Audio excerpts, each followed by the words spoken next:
Sini.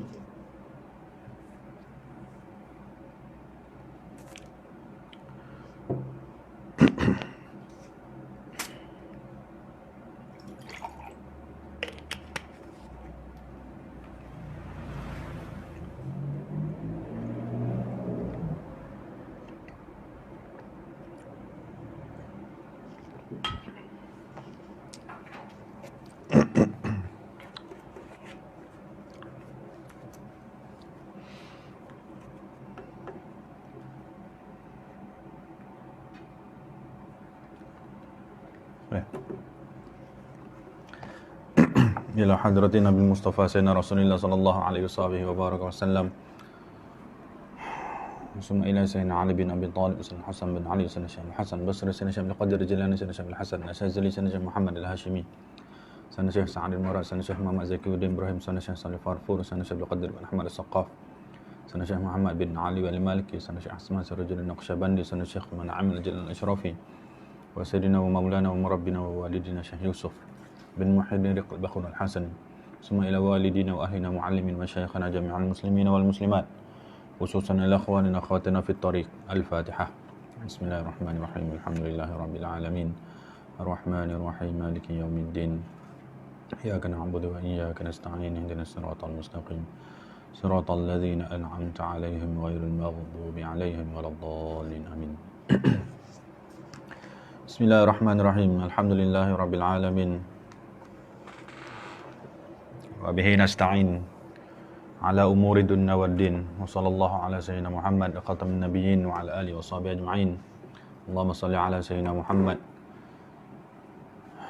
tibbil qulubi wa dawaiha wa sihhatil abdani wa shifaiha wa nuril awsar wa dhiyaiha wa qutil arwah wa ghizaiha wa ala alihi wa sahbihi wa barik wa sallim.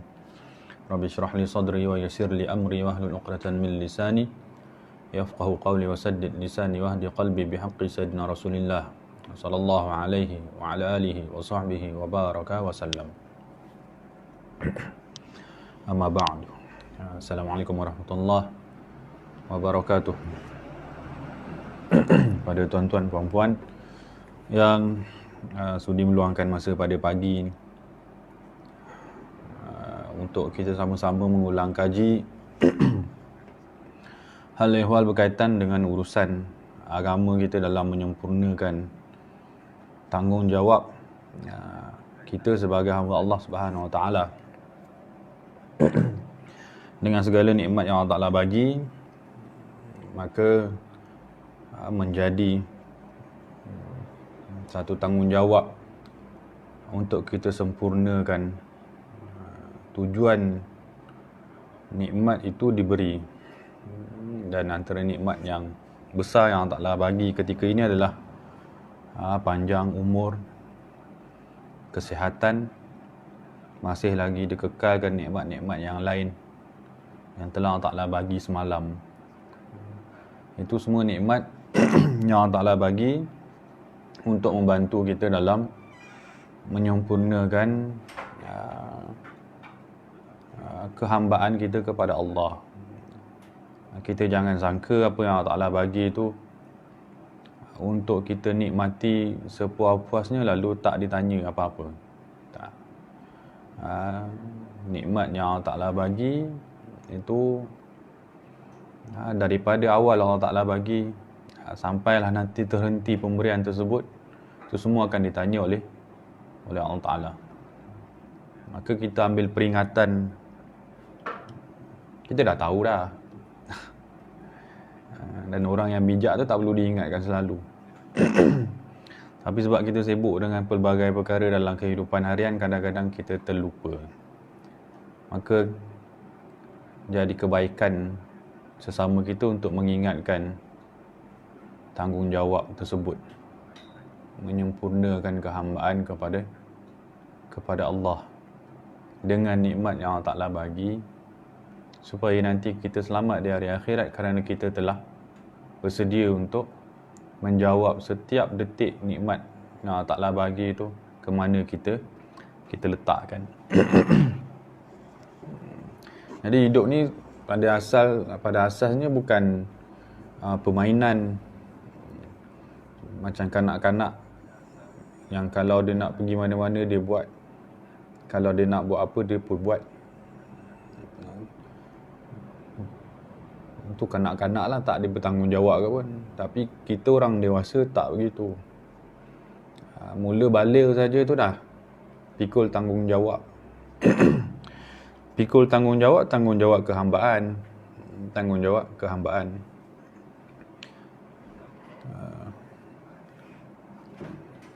Kalau tak meletakkan sesuatu tu pada tempatnya, maka nanti yang sakit pun kita kan. Jangan salahkan yang lain. Dalam keadaan kita tak nak sakit pula. Jadi pandai-pandailah kita menyusun kehidupan setelah mana kita diberi peringatan dan mengambil pelajaran. Boleh. Jadi hari ini kita sambung kitab kita 40 hadis akhlak mulia yang disusun oleh Syekh Fahmi Zamzam hafizahullah taala. Jadi 40 hadis akhlak mulia ni kita dah baca sampai hadis berapa minggu yang lepas tu, hadis ke 27. Hari ni sambung hadis 28 muka surat 58.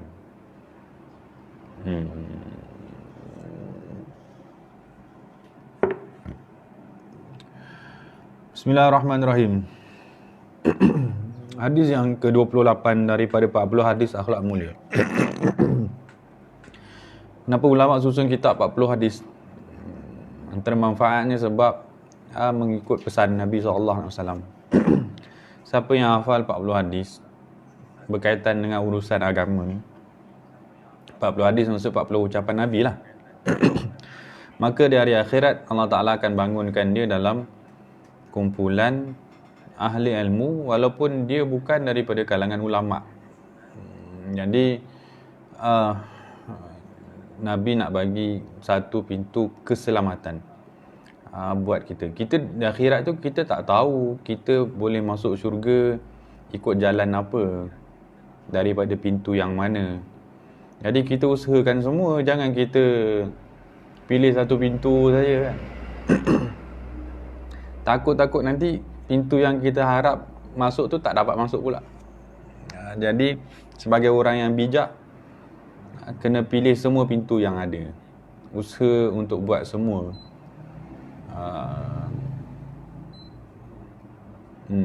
Macam itulah.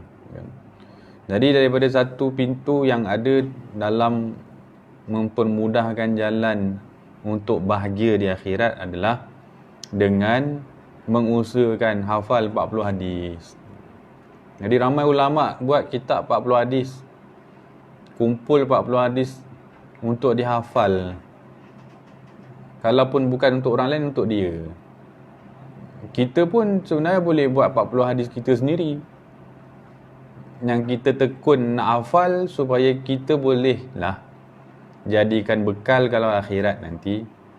Terhitunglah Allah Ta'ala panggil diri kita ni, ada tak asbab untuk masuk syurga tu. Kita dah siap-siapkan dah kan. Jadi hafal 40 hadis ni tak semestinya yang dalam buku ni. Dalam buku ni ada yang panjang-panjang kan. Kita kumpul lah hadis yang pendek-pendek tu untuk kita hafal. 40 hadis tak lama pun nak hafal, tambah hadis yang pendek-pendek tu. Jadi kena usahakan juga. Kita ni kalau tak dipaksa buat benda baik, kita akan banyak buat benda yang sia-sia. Sebab kecenderungan kita adalah kecenderungan emosi dan kehendak hawa nafsu yang jarang dididik untuk taat kepada Allah kerana Allah. Nak buat sesuatu pun kena fikir kenapa saya nak buat. Dan kenapa saya nak buat tu banyaknya atas keinginan, kehendak hawa nafsu. Jadi nak didik hawa nafsu ni, arahkan kepada kebaikan walaupun secara paksaan. Nanti mula-mula dia buat kerana terpaksa, lama-lama dia buat dengan rela. Jadi hafallah 40 hadis. Nanti orang kata saya Quran pun tak hafal. Itu satu sisi lain lah pula. Kan? Quran tak hafal, tak boleh hafal hadis ke? Hafal lah, jangan tak hafal. Banyak benda yang sia-sia kita ingat tiap-tiap hari. Kesalahan orang, kenangan-kenangan lama yang lalai tu. kita susah nak lupakan. Itu kenapa tak boleh hafal benda baik pula? Boleh. Baik, hadis ke-28. Jadi tajuknya melebihkan orang lain. Tajuknya pun susah dah nak buat. Akhlak ni karakter. Kita semalam baca kitab apa? Riyadhus Salihin. Riyadhus Salihin tu tajuk dia, makna dia apa? Taman. Riyad tu maksudnya taman kan. Salihin tu taman orang soleh. Riyad tu jamak taksir tu. Dia maksud dia taman-taman. Taman-taman maksudnya banyaklah tu taman tu. Taman-taman orang-orang soleh. Apa yang ada dalam kitab Riyadhus Salihin tu? Akhlak. Jadi maksudnya apa? Orang soleh ni, cara dia menyenangkan diri dia, melapangkan diri dia adalah dengan mengamalkan akhlak. Macam mana kita ni nak tenangkan diri kita, pergi taman kan? Tengok bunga, tengok pokok. Kadang-kadang orang tenang tengok orang ramai kat taman tu. Serabut kita tengok, tapi setengah orang tenang tengok. Jadi pergi taman tu untuk senang. Jadi ulama ni, senangnya jiwa dengan hati dia tu dengan berakhlak. Lagi banyak akhlak dalam diri dia, lagi tenang dia hadapi kesusahan dunia ni. Orang kalau ada jiwa besar, kesalahan-kesalahan kecil itu tak jadi masalah pun. Dia tak ada hal nak maafkan orang. Jadi kalau siapa pun buat kesalahan pada dia, bukan masalah besar. Sebab dia mudah nak maafkan. Tapi orang kalau dia jiwa dia sempit, sakit, buat salah, kalau dia ada rasa diri dia ada kedudukan, ada ketinggian, perlu dihormati, orang salah cakap sikit dah marah dah. Itu tertipulah. Orang hilang akhlak, hilang ketenangan. Jadi ulama ajar kita orang mukmin, cara kita entertain diri kita dengan banyakkan akhlak mulia tu. Akhlak mulia tu apa? Akhlak mulia tu jiwa yang mulia kan. Bukan perbuatan kan. Kita bagi makan pada orang, kita bagi sedekah pada orang, kita rasa diri kita dah ada kedudukan. Tu salah. Zahir kita tak menyebabkan kita mulia di sisi Allah. Bukti dia, kalau kita buat kebaikan, masih lagi kita terfikir-fikir tentang orang yang tak ucap terima kasih setelah kita buat kebaikan, maksudnya itu jiwa kita kecil lagi lah. Jiwa anak-anak lagi. Tak bahagia lah. Jadi kita perlukan akhlak. Akhlak ni tujuannya untuk bahagialah di dunia ni. Nanti di akhirat pun Allah Ta'ala masukkan orang kerana ada redha Allah Ta'ala orang tu, kerana ada akhlak. Jadi tajuk ni kat sini melebihkan orang lain. Akhlaknya ni, akhlak, antara bentuk akhlak adalah melebihkan orang lain. Jadi hadisnya daripada Sahal bin Sa'ad As-Sa'idi radhiyallahu anhu, anna imratan ja'at ila Rasulillah sallallahu alaihi wa baraka sallam. Ustazah baca, Ustazah. Ni Kak Izzat Imam baca. Kenapa baca?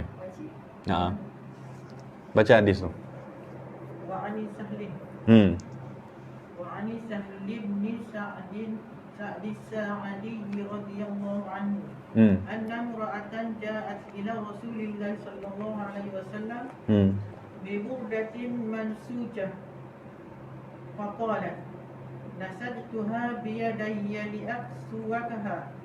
فأخذها النبي صلى الله عليه وسلم محتاجا إليها فخرج إلينا وإنها إزاره فقال فلان أقسنيها ما أحسنها فقال نعم فجلس النبي صلى الله عليه وسلم في المجلس ثم رجع فطواها ثم أرسل بها إليه فقال له القوم ما أحسنت لبسها النبي محتاجا إليها ثم سألته وعلمت أنه لا يرد سائلا فقال إني والله ما سألته لألبسها إنما سألته لتكون كفني قال سهل فكانت كفنا Rawah. Al-Bukhari. Ayo, rawahul Bukhari. Rawahul Al-Bukhari. Artinya daripada Sahal bin Sa'ad As-Sa'adi radhiyallahu anhu. Sesungguhnya seorang perempuan datang bertemu dengan Rasulullah sallallahu alaihi wasallam dengan membawa sehelai selendang yang baru selesai ditenun. Masya-Allah. Tak disebut namanya ni. Lalu dia berkata, "Wahai Rasulullah, selendang ni sengaja saya tenun dengan kedua tangan saya ini untuk saya hadiahkan kepada engkau supaya engkau memakainya." Ni niat dia zaman Rasulullah dulu semua memang dia ada kecenderungan nak bagi hadiah pada Rasulullah. Apa kelebihan dia bagi hadiah? Supaya ingat kan. Bagi hadiah ni supaya diingati. Kita ni kata ulama, saya ingatlah guru saya cakap, Syekh Yusof cakap, Sidi Mukhlis cakap, dia kata kita ni sekurang-kurangnya kena usahakan nama kita ni ada dalam salah seorang dan ada dalam hati salah seorang wali Allah. Kena usahakan sekurang-kurangnya nama kita ni ada dalam hati salah seorang wali Allah. Setiap kali dia berdoa, dia akan sebut nama kita. Itu harapan kita. Jadi macam mana kita nak bagi dia ingat pada kita tu? Dengan kita buatlah sesuatu untuk dia ingat pada kita. Antaranya dengan bagi hadiah. Bagi hadiah kita pada dia tu ada tujuan. Bukan kita nak zahirkan kebaikan kita. Itu kadang-kadang orang tak faham juga kenapa bagi hadiah ni. Zaman meniaga sekarang lagi lah kan, orang bagi hadiah, nanti kalau sedap belilah. Boleh, bukan tak boleh, boleh. Tapi kita akan kerugian tempat kan?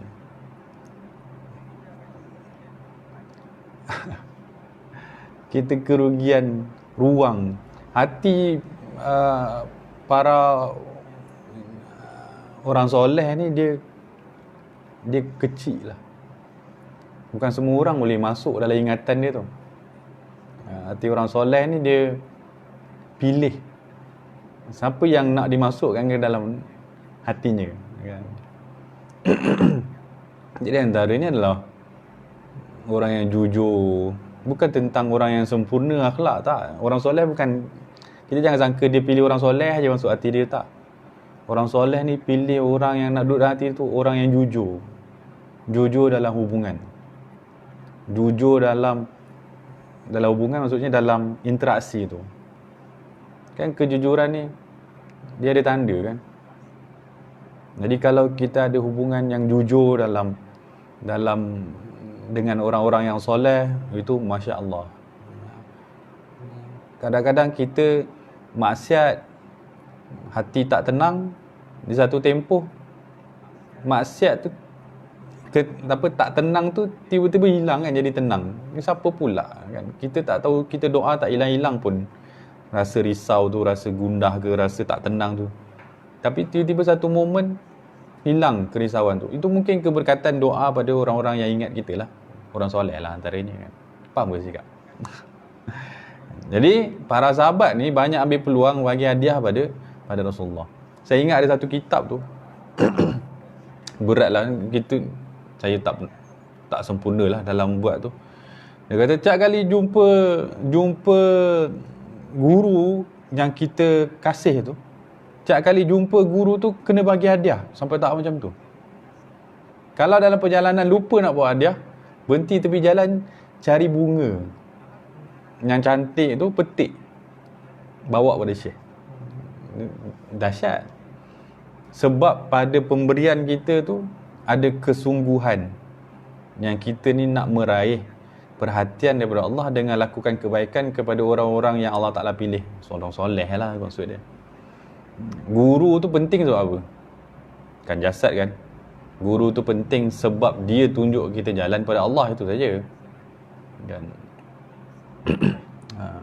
Jadi wanita ni dia bagi hadiah pada Rasulullah. Apa yang dia buat? Dia tenun kain selendang, dia tenun sendiri. Insya-Allah tu kan effort tu kan. Maka Nabi SAW pun mengambilnya dengan keadaan berhajat kepadanya. Nabi ambil. Itu satu kaedah, jangan tolak hadiah. Siapa pun yang bagi, apa pun keadaannya, apa pun niatnya, terimalah dulu. Kecuali dia seorang hakim lah. Seorang hakim. Ataupun dia seorang pembuat keputusan. Contoh Ustaz Wahmi tu tak boleh lah terima hadiah banyak sangat. Kan dia penerima jawatan kan. Dia apa? Dia buka jawatan, dia nak tapis.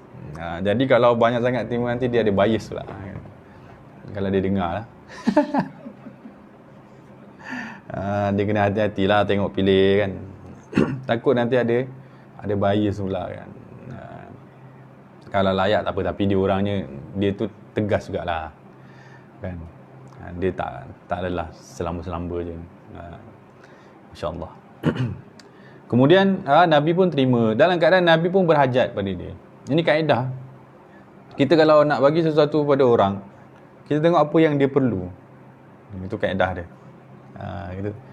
Kita boleh tak bagi apa yang kita suka? Boleh. Tentulah boleh kan. Tapi yang paling utama ketika beri pada seseorang, kita bagi apa yang dia perlu.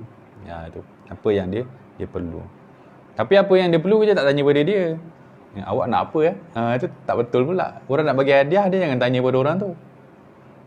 Kalau dia nak tahu apa orang tu perlu, tanya pada orang lain. Ataupun dia perhati keadaan. Itu kebijaksanaan lah. Boleh tak tanya pada orang tu? Boleh.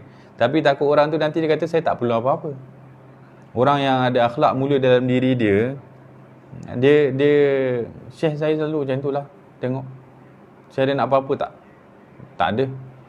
Tapi kita tahu dia perlukan sesuatu. Tapi kita tak pandai lah waktu tu pergi tanya kan. Bila tanya orang lain, kamu kalau nak bagi apa, kamu bagi, tanya ni pembantu dia, PA dia ni. Kaedah macam itulah. Tapi di kebanyakan waktu lain, kalau tak ada orang yang kita nak tanya, kita bagilah apa yang kita rasa baik. Kemudian lalu ada seorang di kalangan kami berkata, wahai Rasulullah, alangkah indahnya kain ni. Ada sahabat pula. Maksudnya perempuan tadi tu bagi pada Rasulullah depan sahabat lain. Kemudian dia kata apa? Cantiknya kain ni Rasulullah. Berikanlah dia kepada aku. Ni sahabat ni tak malu-malu dah minta tu. Berikanlah dia kepada aku. Minta direct pada Rasulullah. Maka Rasulullah kata, ya. Nabi nak bagilah tu. Ya, boleh. Lalu Nabi SAW duduk sebentar bersama kami dalam majlis itu. Kemudian baginda masuk ke dalam rumahnya dan terus melipat kain itu dan berikannya kepada sahabat yang meminta tadi. Masya Allah. Baru dapat tu. Tak ada nak pakai syok-syok lagi. Terus bagi pada sahabat. Setelah kejadian itu, maka betapa beberapa orang di antara kami kepada orang yang meminta kain tadi. Ada sahabat-sahabat lain cakap pula pada yang minta tadi tu. Sebenarnya tindakan engkau meminta kain itu tidak baik. Bukankah Nabi SAW telah memakainya dalam keadaan berhajat kepadanya? Lalu engkau memintanya sedangkan engkau sendiri tahu bahawa Nabi SAW itu tidak pernah menolak permintaan orang. Ini cerita akhlak Nabi lah ni. Nabi tak tolak pemberian orang dan Nabi tak tolak permintaan orang. Tak pernah orang pulang dengan kecewa. Masya Allah. Itu kan dah biasa cerita-cerita. Nabi kalau tak ada duit, orang datang minta juga, apa Nabi buat? Nabi kata, kamu pergi pasar, kamu berhutang atas nama saya. Sampai tak macam tu? Masya Allah. Mulialah. Nabi kita ni bukan orang yang biasa-biasa. Sebab tu sebenarnya orang kalau belajar akhlak, kalau dia tekun dengan buku-buku akhlak, di situ dia boleh belajar. Cuma nak contohi, kena ada contoh hidup lah. Kan kadang-kadang orang dah tahu dah sabarnya Nabi SAW, tapi kita tak sabar-sabar pula kan. Ilmu banyak tapi tak boleh buat. Itu sebab tak ada contoh. Jadi Nabi SAW ni pun tunjuk contoh lah. Bagi pada orang yang minta tu. Maka sahabat tadi berkata, yang minta tadi kata, demi Allah aku tak memintanya kerana aku mahu memakainya, tetapi aku mahu menjadikannya sebagai kain kafan apabila aku mati nanti. Maka Sahal berkata, yakni perawi hadis ni, maka akhirnya kain itu memang menjadi kain kafannya. Jadi sahabat ni orang bijak lah. Apa alasan sahabat ni minta nak jadikan kain kafan? Sebab sesuatu yang telah bersentuh kulit Nabi SAW, dalam hati sahabat ni ada sangkaan Apa yang telah bersentuh dengan Rasulullah itu takkan disentuh oleh api neraka. Jadi kalau dia pakai kain yang dipakai oleh Rasulullah, maka kain tu takkan terbakar lagi dah, takkan dihukum malaikat dalam kubur tu. Jadi sahabat ni ketika minta ni dia ingat tentang kubur dan akhirat tu. Itu yang kita belajar daripada sahabat. Sahabat mengajar kita kalau nak buat sesuatu, jangan motif dia dunia. Jangan motif dia dunia. Kalau nak buat sesuatu, motif dia biar akhirat. Kalau tak dapat untung dunia, sekurang-kurangnya dapat untung akhirat. Orang kerja, kalau tak fikir tentang sedekah. Kalau bagi sedekah, orang yang kita bagi tu tak balas dengan ucapan terima kasih. Bukan tak balas balik dengan benda yang sama, tak balas dengan ucapan terima kasih. Kita jangan rasa kita tak dapat apa-apa. Faham tak saya? Kita bagi dia sesuatu, kemudian dia tak balas apa yang kita bagi. Hatta ucapan terima kasih pun dia tak sebut. Dia ambil je. Jadi kita jangan rasa kita tak dapat sesuatu sehingga kita bermasam muka, ni tak nak lah bagi kat orang macam ni dah. Terima kasih pun tak sebut. Terima saja. Kan, tak balas pun. Kita jangan sangka kita tak dapat sesuatu. Sebab hubungan kita ketika kita melakukan kebaikan, ketika kita memberi sedekah tu, kita bukan sedang memberi sedekah kepada dia. Kita sedang memberi kebaikan untuk kita dapat kebaikan semula, itu je. Jadi kalaupun kita tak dapat bahagian dunia, kita dapat bahagian akhirat. Kita tak pulang dengan kecewa. Tapi sabar tak nak dapat kebaikan akhirat yang tak nampak tu.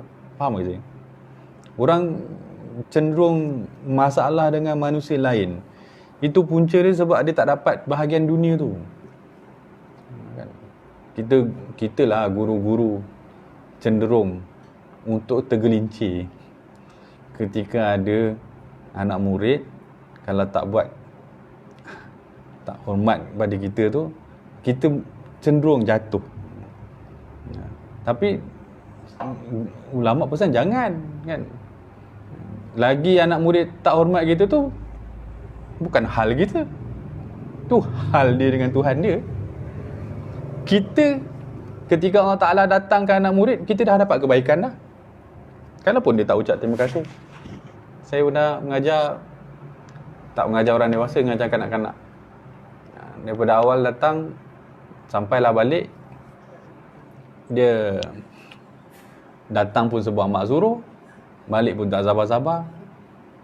Ni kita ada rasa macam mengadu pada Syekh, tak seronok lah nak ngajar budak-budak ni kan. Syekh kata, kenapa kau tolak kebaikan yang Allah Ta'ala bagi? Kita tak faham dah ni, macam mana pula Allah Ta'ala. Yelah, seorang guru bermanfaat ilmu dia ketika ada murid. Murid tu tak kisahlah dia beradab, dia tak beradab. Ketika Allah Ta'ala hadirkan murid tu saja, maka di situ ada kebaikan bagi diri guru tu. Apa yang menyebabkan murid tu beradab? Sabarnya guru tadi, itu saja. Sabar. Ada seorang ulama besar, waktu dia mengajar, ada seorang murid datang, saya nak belajar dengan Syekh. Jadi murid tu pun belajar dengan Syekh.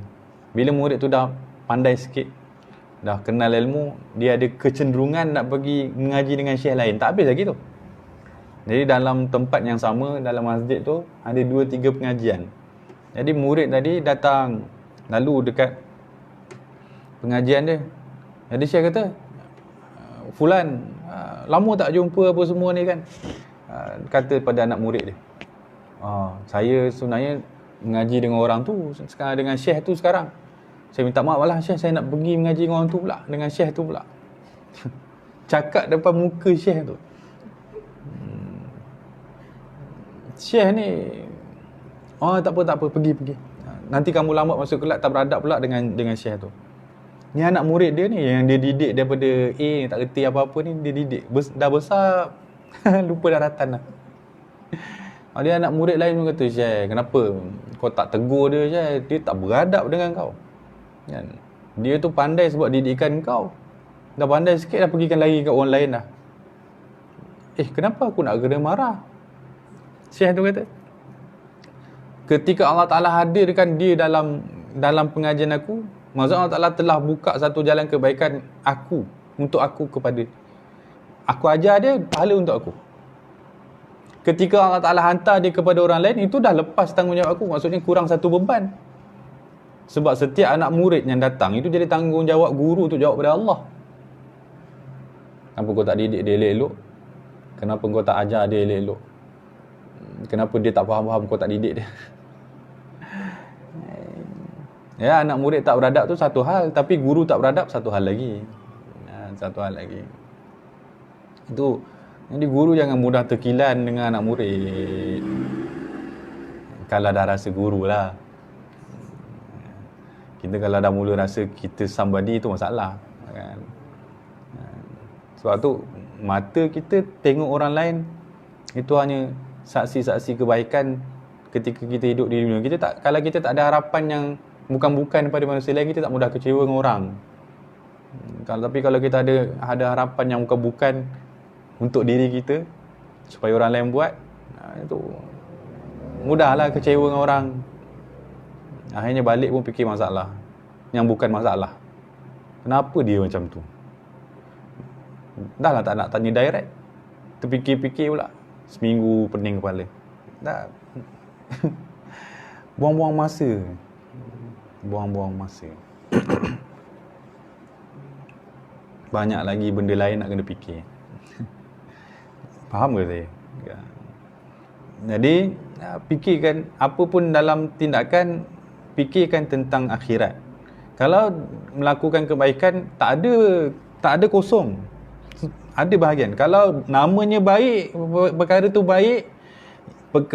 tu baik di sisi agama, kalau kita buat, kalau pun tak nampak bahagian dunia dia, ada bahagian akhirat. Tak pernah kosong. Jadi kalau dapat bahagian akhirat, kenapa nak kena sedih kalau tak dapat bahagian dunia? Faham ke saya? Ya, kan? Kita jangan rendahkan kebaikan kita. Orang tak hargai, tak semestinya Allah Ta'ala tak hargai. Kita selalu sebut kan, apa kebaikan yang Nabi sebut sebagai sedekah? Buang halangan di jalanan kan. Kalau ada dahan pokok tu buang kan. Buang di jalanan tu satu sedekah besar tu. Kalau Nabi sebut besar lah tu. Waktu kita buang tu, siapa yang nampak? Siapa pun nampak. Jadi adakah sebab tak ada orang nampak kita tak buat? Dan adakah kalau kita buang halangan tu, tak ada orang nampak kita kecewa pula sebab kita buat? Kenapa aku buat buang halangan? Tentu tak semua orang faham buang halangan tu, buang kayu di tepi jalan tu, kita tahu itu kebaikan yang kita buat, yang Allah Ta'ala akan pasti balas. Kalau kebaikan tu kita yakin Allah Ta'ala balas, kenapa kebaikan lain kita tak yakin pula Allah Ta'ala balas sehingga kita tagih? Ucaplah terima kasih, saya dah bagi something ni kan. Sebab tu akhlak tu dia bukan pengetahuan, akhlak tu tentang buat kan. Buat. Boleh. Jadi sahabat ni ajar kita biar kerana akhirat. Guru pun dia tak selesa kalau murid dia lakukan sesuatu kerana keduniaan. Hatta dalam hubungan pun seorang guru tak selesa kalau murid dia berhubungan dengan dia kerana keduniaan. Dan kalau guru yang jujur lah, yang dalam pendidikan tarbiyah kepada Allah, kamu kawan dengan saya sebab apa ni? Yang datang sebab Syekh famous. Tu lagi famous je. Kalau belajar dengan orang famous ni senang famous. Kalau dalam diri dia ada jujur lah, tak nak. Kita kena hati-hati juga. Pendidikannya begitulah. Ya. Boleh. Akhirat. Jangan rasa kalau tak dapat dunia, tak dapat akhirat. Kenapa orang sibuk kerja dunia sampai tak nak berhenti? Nak buat semua yang nikmat-nikmat dunia nak dapat semua. Sebab dia rasa kalau tak dapat dunia, belum tentu dapat akhirat. Faham? Palsu lah tu. Tak pasti saya dapat masuk syurga ke tak, baik saya nikmati dunia dulu. Tu pandangan yang salah. Ya Allah, dunia ni singkat je, pendek lah. Boleh. Kemudian keterangan, ini adalah antara contoh ketinggian akhlak Rasulullah SAW. Baginda tidak pernah menolak permintaan orang lain selama mana baginda mampu untuk memberikannya kepada orang yang minta tu. Bahkan kadang-kadang kalau datang seorang yang meminta-minta sedangkan Nabi SAW tidak memiliki apa-apa, maka baginda akan bersabda, ambillah dulu barang keperluanmu itu dari kedai Fulan bin Fulan secara bertangguh, hutang lah tu. Nanti saya akan bayar harganya. Tu kan luar biasa tu. Nabi kaya ke? Tak. Nabi kalau hutang sahabat pun tak tahu. Tapi kenapa Nabi buat? Jiwa besar. Nabi yakin ke dapat melabur di mana nanti hujung bulan dapat something? Tak ada. Ada baju perang Nabi gadai tu sampai nak wafat, sampai wafat. Tak dapat. Maksudnya Nabi tak bayar pun hutang tu. Gadai baju. Masya-Allah. Tapi Nabi terus buat. Itu jiwa besar lah. Kita doa moganya ada jiwa yang macam tu juga. Kan? Dan bagi dia juga ada bersabda, barang siapa mati dan dia meninggalkan hutang, maka aku yang akan membayarnya. La ilaha illallah. Kan? Dan orang tu yang belanja, Nabi pula yang bayar. Kan? Kita adik-adik kita tu fikir dua kali nak buat. Dan barang siapa mati dan ia meninggalkan harta pusaka, maka harta itu adalah untuk ahli warisnya. Inilah akhlak pemimpin yang bertanggungjawab terhadap umatnya. Dia mampu melebihkan orang lain ke atas dirinya sendiri.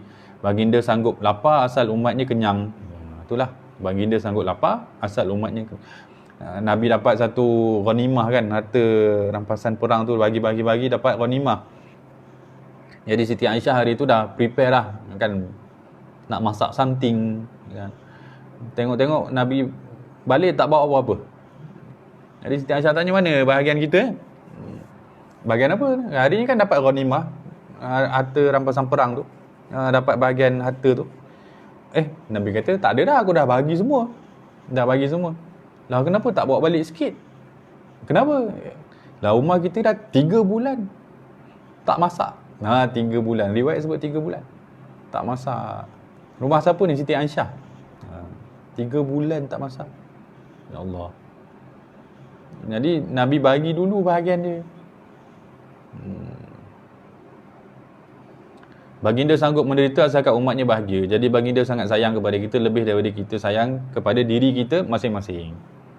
Nabi selalu sebut, aku ni ibarat orang yang memegang pinggang. Orang Arab dulu, dia kalau pakai baju, dia ada ikat tali dekat kalau kita tengok kan cerita Aladdin semua kan ada pegang ikat tu kan, tali ikat tu, pinggang tu. Nabi kata aku ibarat orang yang pegang tali pinggang tu. Orang manusia ni pegang. Yang mana orang itu ibarat kelekatu nak pergi bakar diri dia dalam api. Jadi kita orang yang lalai ni, dia ibarat orang lalai ni ibarat nak campak diri dalam api neraka lah. Lalai kan, buat benda yang bukan-bukan. Jadi Nabi ni ibarat orang yang pegang tali pinggang tu. Jadi tak adalah jatuh.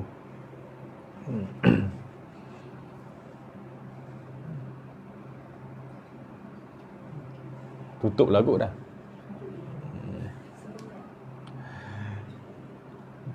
Saya sebab tak dapat, jadi saya okeylah, tak adalah panas. Kemudian semoga Allah Ta'ala sentiasa merahmati, sentiasa tercucur untuk baginda dan umat. Semoga rahmat Allah Ta'ala sentiasa tercucur untuk baginda dan para sahabatnya dan pengikutnya hingga akhir zaman.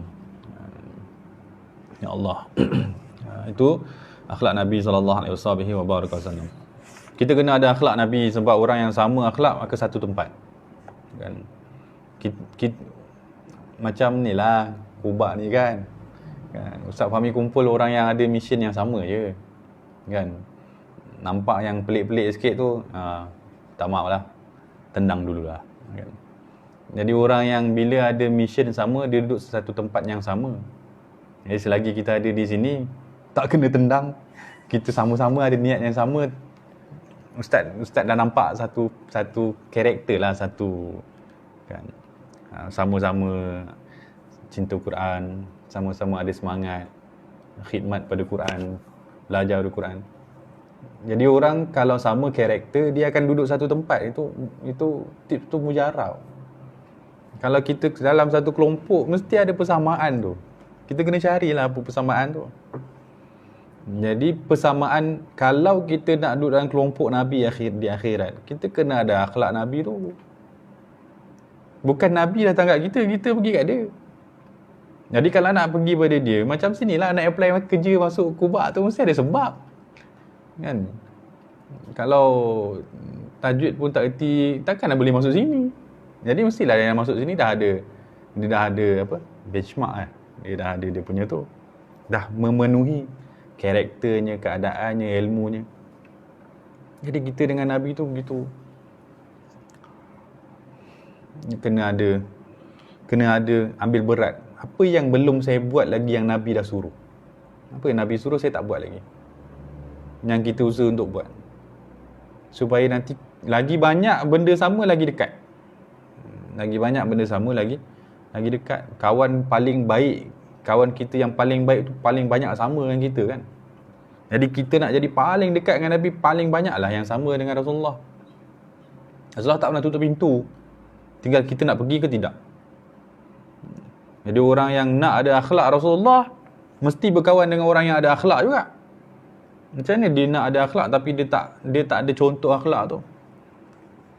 Sebab tu kita berkawan dengan orang yang bergenerasi, generasi sebelum. Orang tu berkawan dengan orang generasi sebelum, supaya kita dapat akhlak tu. Akhlak tu waris kan. Macam mana resepi mak tu diwariskan. Jadi akhlak Rasulullah tu diwariskan. Kan, semua resepi tu nampak macam sama je, tapi cara masak lain pula. Akhlak tu kalau kita baca sama je, tapi waktu nak praktik tu satu je pattern dia yang diwariskan tu. Jadi cari orang yang berakhlak, kita ambil akhlak dia. Akhlak ni tak boleh baca daripada buku. Baca banyak ada bab sabar, tak sabar-sabar. Baca banyak ada bab tawakal, tak tawakal pun. Kan, gaji masuk lambat, pening lah pasal ni. Tapi kita ajar tawakal pada orang, tawakal lah ya. Kan? Tapi bila gaji masuk lambat tak tawakal. Bukan sinilah, tempat lain. Masya-Allah. Boleh. Wallahu a'lam. Satu hadis je. Bacalah satu hadis lagi, bagi laju sikitlah. Hadis 29 daripada Abi Hurairah radhiyallahu anhu, daripada Nabi sallallahu alaihi wasallam. Baginda Nabi sallallahu alaihi wasallam bersabda, sesungguhnya aku telah melihat seorang lelaki yang bersenang-senang dalam syurga kerana dibalas oleh Allah Ta'ala daripada perbuatan memotong sebatang pohon kayu yang melintang di jalan yang mengganggu jalan orang Islam. InsyaAllah baru sebut tadi.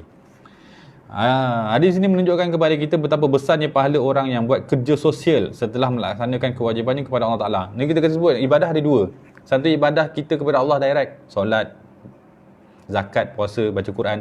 Satu lagi ibadah sosial, kita buat untuk orang tapi kerana Allah. Contohnya orang tu susah, kita bagi dia bantuan. Tujuan kita bagi bantuan untuk dapat redha pada Allah. Mengajar orang pun ibadah sosial. Kita ada ilmu kita bantu kita hubungan pada Allah. Tapi dengan ilmu kita boleh bantu orang itu untuk baki hubungan dia dengan Allah. Jadi ketika kita mengajar dia, sebenarnya kita sedang menyediakan laluan kita ke syurga juga. Jadi ibadah sosial ni kata ulama yang kena banyakkan. Selain daripada banyakkan ibadah yang khusus tu, ibadah sosial pun kena banyak. Sebab kita nak banyakkan pintu syurga kita tu. Jadi sebut sini, bayangkan kenikmatan yang didapatkan oleh lelaki ni dengan memotong sebatang pohon kayu yang menghalang di jalan. Tiba-tiba dia telah dibalas dengan ganjaran yang sebesar itu. Ganjaran apa tu? Yataqallabu fil jannah. Senang-senang dalam syurga. Pusing-pusing. Pusing-pusing syurga. Masya Allah. Apa yang dia buat? Potong ni je, laluan tu je. Kalau ada kayu-kayu nanti tengok, buang lah. Syurga ni kan? Bukan dapat duit je, dapat syurga. Masya Allah. Maka dari sini kita dapat faham bahawa ibadah itu ada yang dilakukan dalam bentuk sembahyang, zikir, baca Quran, puasa, haji, umrah dan lain-lain, dan ada dalam bentuk kerja sosial yang dalam bentuk keduniaan, tapi nilai pahalanya di sisi Allah adalah sangat besar sekali. Lawan pada hadis ni hadis muflis tu. Orang muflis dekat akhirat tu adalah orang yang dekat dunia dia banyak puasa, banyak solat dia, banyak baca Quran dia, tapi dia tak jaga amal sosial dia. Bila ada orang lalu depan dia, dia caci orang tu, dia ambil hak orang tu, dia buat jahat pada orang tu. Di akhirat Allah Ta'ala timbang pahala dia daripada solat dia apa semua banyak. Tapi Allah Ta'ala kata tak selesai lagi ni. Apa yang tak selesai? Allah dekat dunia dulu kau buat benda yang buruk pada orang lain. Jadi amal sosial dia rendah lah. Jadi apa yang aku buat, wahai Allah, datang orang yang diganggu tu. Wahai Allah, ni orang ni kalau ikutkan dia taat lah. Solat ada, baca Quran ada. Tapi mulut dia jahat. Mulut jahat. Tangan pun jahat ni. Ambil hak orang, mulut caci orang. Jadi saya nak tuntut lah. Ambil semua pahala, bagi semua dosa, rugi terus. Jadi orang muflis. Jadi kehidupan kita bukan tentang hubungan kita pada Allah je. Kehidupan kita tentang hubungan kita pada manusia juga. Yang hubungan pada manusia tu bagi kesan hubungan kepada Allah. Jadi yang kes A ni buang halangan dapat syurga. Yang B tadi tu buat masalah pada manusia dapat neraka, wal a'yazubillah. Jadi sama-sama kita ambil perhatian, susun amal kita setiap hari, yang kepada Allahnya satu hal, yang kepada manusianya satu hal. Susun bagi baik-baik. Kita berjalan ni dunia ni tambah zaman Covid ni, mati tiba-tiba, sakit tiba-tiba kan. Sekurang-kurangnya mati tu dah bersedia lah nak mati. Jangan mati ni dia terkejut kan. Orang yang mati ni dia terkejut kan. Dia ingat dia hidup lagi. Rupanya dia dah bangun kat barzah. Tu orang yang mati tu macam tu. Saya ada impian lagi ni. Lepas tu tak sedia nak mati lah kan. Tapi dah mati dah. Itu nak buat macam mana ni? Mengadaplah malaikat. Jadi tak nak jadi orang yang tak bersedia tu. So kita kena prepare perjalanan kita, amal kita tu, susunan kita. Moga semuanya dalam keadaan baik. Mati bersedia. Mati, kalau mati tu orang yang tinggal dunia tu okey, kita mati pun okey. Masya-Allah. Insya-Allah. Wallahu a'lam. Sallallahu alaihi wasallam Muhammad wa ala alihi washabihi wa baraka wa sallam. Alhamdulillahil alamin. Bismillahirrahmanirrahim. Alhamdulillahirabbil alamin.